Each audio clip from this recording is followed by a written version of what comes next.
talk about the PLC and the pneumatic system. Programmable Logic Control Unit, PLC. Got that? Alright. This is a fast-acting solenoid valve. Okay. Alright? Now, dim plug. Okay.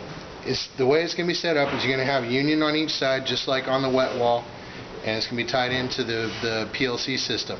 So the way I'm setting up the PLC system is going to be a plug-and-play system. We'll go over that more tomorrow, but this is what the valve looks like. Wow. So you can tie this in, and the reason why I'm grabbing this now is to show you this here.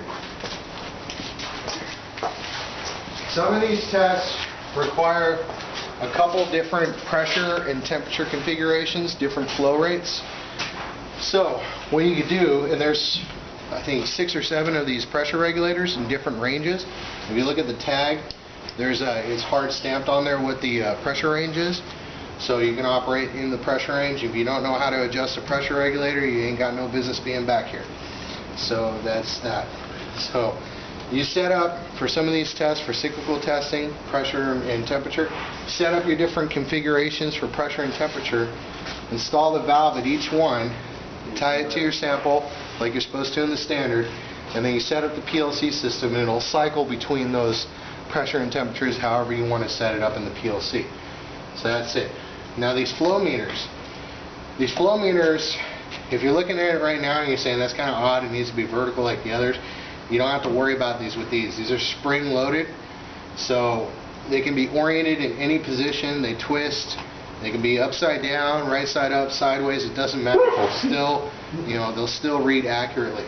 But like with any flow meter, you need to calibrate before you test. So take a stopwatch, a container, calibrate your flow rate before you use, and that's all flow meters anywhere in any lab. So that works. So that's how the wet wall works. Any questions about that? No? You need to run the, I hope we can do something like a sample test run. That's not going to happen. Well, you can do all the sample test runs you want. No, with you. But we're cross out of time. Later on today, maybe tomorrow morning, the idea was to, I've got some vinyl wall kickers to waterproof this edge here. So I'm going to lay down some vinyl on here and a piece of unistrut. And the reason why is you have 2 anchor points, one here at the base, one on the wall. So you can take some unistrut, build out a little shelf to mount a faucet or your sample. You can either mount it to the wall or you can mount it to a little shelf. Faucets, you're going to need something to mount to, a flat surface. So that was the idea with that. Just a couple angle plates, piece of unistrut, build out a little shelf, and there it goes. So that's the wet wall. This is the main system of this lab right here. It's like pretty much anything you want to do, 80% of it is going to be done on this wall, because you have a variety of pressures, temperatures, and flow rates that you can apply to a sample.